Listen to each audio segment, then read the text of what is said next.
So hello friends, welcome to my YouTube channel Technical Academy Plus. और जैसा कि हमने पिछले वीडियो में देखा था कि सी लैंग्वेज में हम कैसे स्टार पैटर्न्स को ड्रॉ करें और उसका एक बेसिक स्ट्रक्चर देखा था।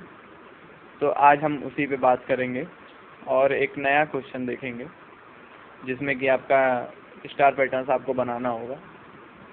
तो चलिए मैं अपना पहले क्वेश्चन खोल लेता हूँ। तो देखिए क्वेश्चन कुछ ऐसा है। इसमें देखिए लिखा हुआ है ड्रॉ द पैटर्न इन सी। तो यहाँ पे देखिए इतने सारे स्टार्स दिए हुए हैं और हर दो के बीच में देखिए इन दोनों के बीच में स्पेस खाली है और अगला जो नीचे वाला स्टार है वो देखिए इन दोनों के बीच के स्पेस काफ़ी आ रहा है। तो अब इसको बनाने के लिए देखिए हम लोग क्या करते हैं, ये थोड़ा सा पिछले वाले से कॉम्प्लिकेटेड है, पर इसका भी सॉल्यूशन आराम से मिल जाएगा और इसकी भी ट्रिक्स मैं बताऊंगा आपको कि कैसे आप इसको सॉल्व करें। तो चलिए मैं पहले अपना VS कोड खोल लेता हूँ क्योंकि उसी में हम करेंगे कोडिंग। आप कोई भी यूज़ कर सकते हैं सेम तो चलिए मैं VS कोड यूज़ करता हूँ।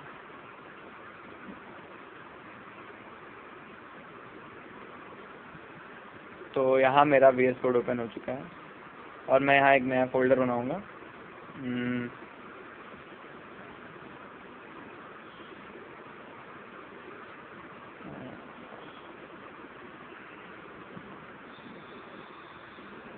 PTSTR नाम से, PTSTR.c।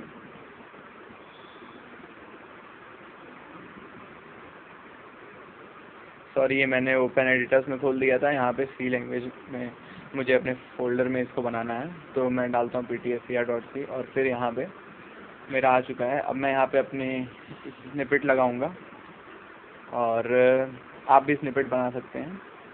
तो अब मैं बेसिक स्ट्रक्चर लिखता हूँ जो कि हमने कल पिछली वीडियो में देखा था। अगर आपने नहीं देखा तो कोई बात नहीं, हम इसमें फिर से देख जाएंगे।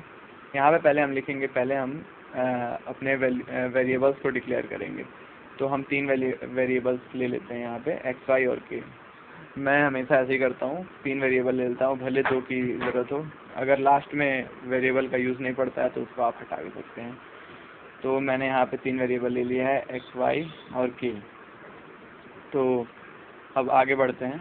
आगे अब क्या करना पड़ेगा, क्योंकि अब इसमें रोज़ और कॉलम्स हैं, तो हम लोग रोज़ को x से डिनोट कर रहे हैं और उसको y से। पहले हम लोग एक फॉर लूप लगाएंगे और फॉर लूप में x होगा क्योंकि हर रो के अंदर कई सारे कॉलम्स होते हैं, एक रो में कई सारे कॉलम्स होंगे। तो रो के अंदर कॉलम आ रहा है, वैसे हम ऐसा करेंगे। फॉर के अंदर हम लोग x की कंडीशन लिखते हैं। तो देखिए यहाँ पे पहले हम लोग x = 1 लिखेंगे क्योंकि फर्स्ट रो से हम लोग इसको स्टार्ट करेंगे और फिर देखते हैं उसमें टोटल कितने रोज़ हैं। तो देखिए इसमें रो हैं, इसमें टोटल 4 रो हैं। तो हम चलिए इसको ऐसे लाइन ड्रॉ कर लेते हैं।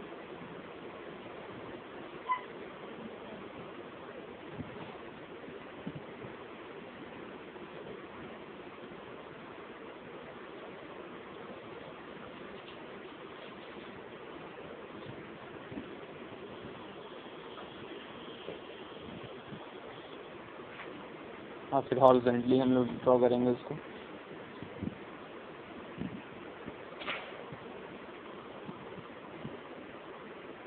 देखिए टोटल आपके कॉलम्स हैं यहाँ पे 1 2 3 4 5 6 एंड लास्ट 7। तो 7 कॉलम्स हैं यहाँ पे दिए गए हैं और 1 2 3 और 4 रोज़ दी गई हैं। तो हमें टोटल देखिए यहाँ पे 4 रोज़ दी हुई हैं, तो हम लोग फर्स्ट रो से शुरू करेंगे और 4th रो तक इस लूप को रन कराएंगे। तो यहाँ पे हमें दूसरा लिखना पड़ेगा कि x < <4। देखिए क्योंकि यहाँ पे देखिए 4 रोज़ हैं, तो हम यहाँ पे लिखते हैं x < <, फिर देखिए यहाँ पे 4 रोज हैं टोटल, आपको 4 लूप में रन कराना है, जैसे 4 यहाँ पे डाल देंगे, x इज लेस देन और इक्वल टू 4 और फिर एक सेमी कॉलन। अब फिर x देखिए 1 से 4 जा रहा है, मतलब x में इंक्रीमेंट हो रहा है, तो हम क्या करेंगे कि x प्लस प्लस लगा देंगे और फिर इसके अंदर एक कंडीशन लिखेंगे। अब देखिए हर रो के अंदर, एक रो के अंदर देखिए कितने कॉलम्स हैं, 7 कॉलम्स हैं टोटल। तो पहला जब रो का लूप रन होगा तो पहले रो के लूप में 7 जो होंगे तो आपके कॉलम के लूप रन करेंगे, फिर उसके बाद अगला रो का लूप रन होगा। तो मैं यहाँ पे इसका कंडीशन लिख देता हूँ। तो यहाँ पे देखते हैं, पहले यहाँ देखिए 7 कॉलम्स हैं, तो मैं डालता हूँ यहाँ पे for y is equal to 1, क्योंकि देखिए कॉलम भी 1 से शुरू होगा, and y is less than और इक्वल टू कितने थे 7, और फिर यहाँ पे भी इंक्रीमेंट होगा फर्स्ट कॉलम से लेके 7th कॉलम तक जा रहे हैं, तो हम लोग y प्लस प्लस करेंगे। उसके बाद हम फिर से अब इसके अंदर अब हमें प्रिंट क्या क्या कराना है, तो हमें पहले प्रिंट कराना है स्टार और स्पेस। तो हम लोग इसकी पहले कंडीशन लिख लेते हैं, मतलब ये लिख लेते हैं print F star semi colon, और फिर लिख लेते हैं प्रिंट एफ स्पेस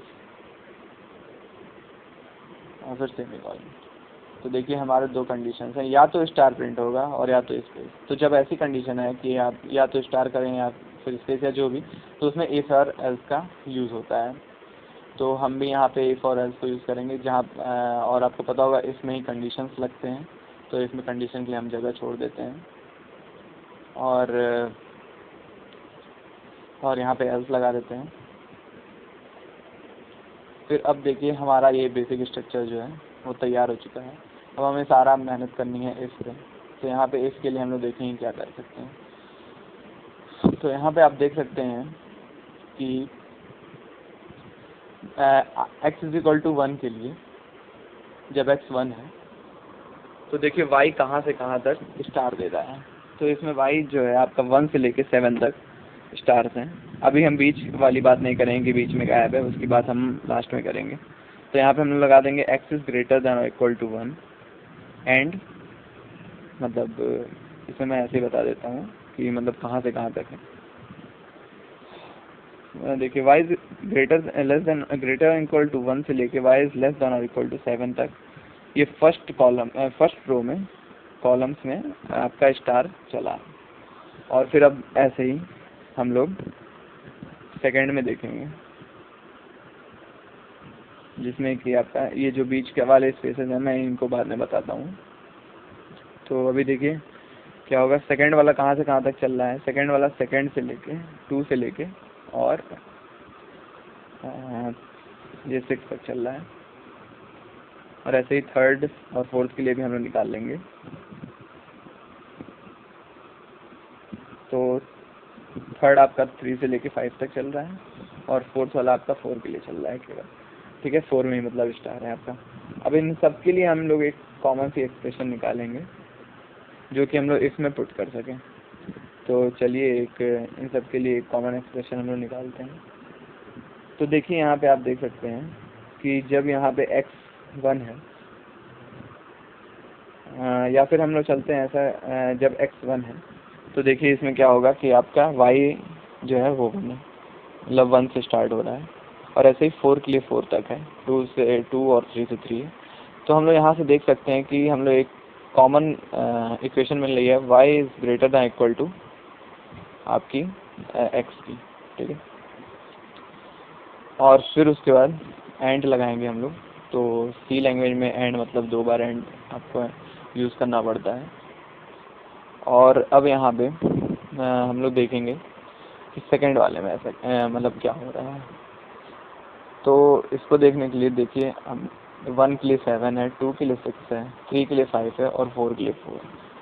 तो इसमें भी एक ऐसा पैटर्न बनता दिख रहा है जिसको हम लोग मतलब जिसके लिए हम लोग एक कॉमन एक्सप्रेशन निकाल सकते हैं। तो अगर सेकंड वाले को देखें तो देखिए 2 के लिए 6 है और 1 के लिए 7 है।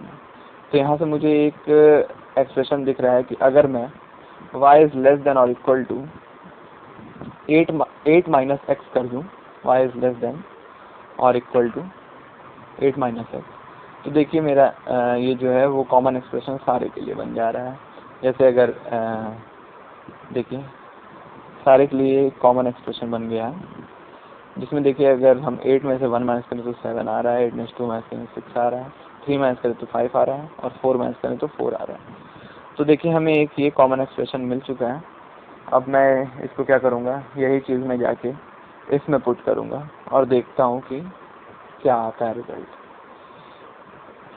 तो चलिए हम अपना VS कोड खोलते हैं।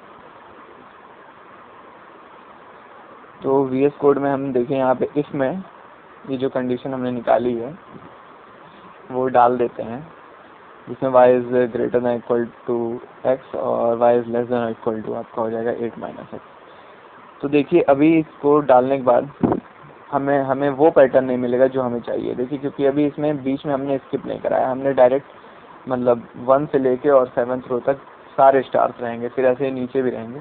और एक चीज़, हाँ, ये प्रिंट एफ लगा के बैक स्लैश एन लगाना मत भूलिएगा, वरना सारे स्टार्स एक ही लाइन में आ जाएंगे और आपका प्रोग्राम सक्सेसफुल नहीं होगा।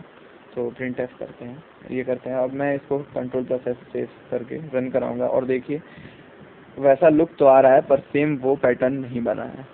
तो ऐसा क्यों हुआ, क्योंकि मैंने बीच के जो स्टार्स थे उन्हें मैंने गायब नहीं किया है। तो आप जैसा कि देख सकते हैं कि यहाँ पे सारे जैसे स्टार्स जो हैं लाइन बाय लाइन है और ये और ये वाले स्टार्स होने नहीं चाहिए थे और ऐसे ही नीचे भी नहीं होने चाहिए थे। तो अब मैं इसके लिए क्या करूँगा, थोड़ा सा इसमें थोड़ा सा ट्विस्ट लाना पड़ेगा और यही लाइन आपको समझनी है इस प्रोग्राम में। तो पिछले वाले प्रोग्राम से बस यही थोड़ा सा डिफरेंस है इस प्रोग्राम में। अब आपको क्या करना पड़ेगा, एक और वेरिएबल जो कि मैंने डिक्लेयर किया था कि उसे यूज़ करना पड़ेगा और मैं लिख देता हूँ एंड की। तो देखिए अब के में भी कुछ कंडीशन आएगी कि क्या होगा, के की क्या वैल्यू हो, यही जो होगा पूरा गेम चेंज करेगा और आपका ये जो प्रोग्राम है वो सही से रन हो पाएगा और सेम यही पैटर्न देगा जो आपको चाहिए। तो मैं आपको दिखाता हूँ कि आगे इसमें क्या करना है। तो के को हम अगर हमें ऐसा चाहिए कि एक बार प्रिंट हो एक बार ना हो, तो हमें के को ही फ्लक्चुएट कराना पड़ेगा कि एक बार प्रिंट कराए और जैसे ही एक बार लूप रन हो फिर दोबारा वो वाला इफ़ ना रन हो एल्स रन हो। तो देखिए इसलिए क्या करता हूँ मैं, यहाँ पे एक और एंड लगा के लिख देता हूँ और के को एक वैल्यू दे देता हूँ, के इज इक्वल टू 0, ठीक है। और ऊपर यहाँ पे मैंने जहाँ पे मैंने इंट लिया है, मतलब जहाँ पे मैंने वेरिएबल डिक्लेयर किया है, मुझे वहाँ पे भी वैल्यू लेनी पड़ेगी कि कहाँ से शुरू हो। तो अभी मैं वहाँ पे भी के की वैल्यू 0 ही दे देता हूँ, ठीक है। तो अब इससे क्या होगा कि आपका 0 0 जो है मैच करेंगे और इफ़ रन होगा, पर अभी भी देखिए हमेशा 0 ही रहेगा और इफ़ ही हमेशा रन होगा। तो आपको इसको भी तो चेंज करना है, इसीलिए तो के लगाया है। तो मैं पहले इसको ब्रैकेट में कर लेता हूँ क्योंकि मैं एक से ज़्यादा स्टेटमेंट अब इसमें डालने जा रहा हूँ। तो यहाँ पे मैं लिखता हूँ के इज़ इक्वल टू 1 कर देता हूँ, ठीक है। तो अब देखिए क्या होगा, जब एक बार इफ़ स्टेटमेंट रन होगा तो के की वैल्यू 0 पे रन होगा और मतलब इफ स्टेटमेंट रन हो जाएगा और रन होते ही प्रिंट एफ के बाद फिर के इज इक्वल टू 1 रन होगा और के की वैल्यू 1 असाइन हो जाएगी। अब के की वैल्यू 1 असाइन होते ही फिर जब लूप ऊपर चलेगा तो अब इफ़ में आएगा और देखिए के की वैल्यू 0 पे ही रन हो, तो ये सही नहीं रहेगा और फिर वो मतलब इफ़ नहीं रन होगा और एल्स रन हो जाएगा। तो यहाँ पे अब देखिए हमेशा ही इसके बाद एल्स रन होने लगेगा। तो इसका भी जुगाड़ करना है क्योंकि अगली बार इफ़ कराना है, तो मैं के इज इक्वल टू 0 कर दूँगा। अब के इज इक्वल टू 0 पे क्या होगा, जब अगली बार एल्स रन होगा तो फिर उसको के की वैल्यू 0 असाइन हो जाएगी और आपका प्रोग्राम सक्सेसफुल हो जाएगा और फिर आपका लूप ऐसे रन करने लगेगा। अब देखिए ये मैंने यहाँ पे के में इज इक्वल टू यहाँ पे लगा दिया है, यहाँ पे डबल इज इक्वल टू लग गया क्योंकि एक इज इक्वल टू लगाने पे वो असाइनमेंट ऑपरेटर हो जाता है। तो चलिए मैं अब इसको सेव करके और कंट्रोल प्लस एस से सेव करके रन कराता हूँ। तो देखिए क्या होता है, यहाँ पे देखिए असाइनमेंट ऑपरेटर की वजह से ही दिक्कत आ रही थी। तो अभी मैंने डबल इज इक्वल टू लगा दिया है और अब मैं इसको सेव करके रन कराऊंगा। तो देखिए आपका ये जो स्टार पैटर्न है वो वैसा ही बन के आ गया है जैसा आपका क्वेश्चन में दिया गया था। तो ऐसे ही वीडियोस देखने के लिए प्लीज़ चैनल को सब्सक्राइब करिए और आगे भी ऐसे ही ट्रिक्स आती रहेंगी सी लैंग्वेज से रिलेटेड। तो ऐसे ही प्लीज़ देखने के लिए इसको शेयर भी करें और सब्सक्राइब करें। Thank you. ये इसका थोड़ा वो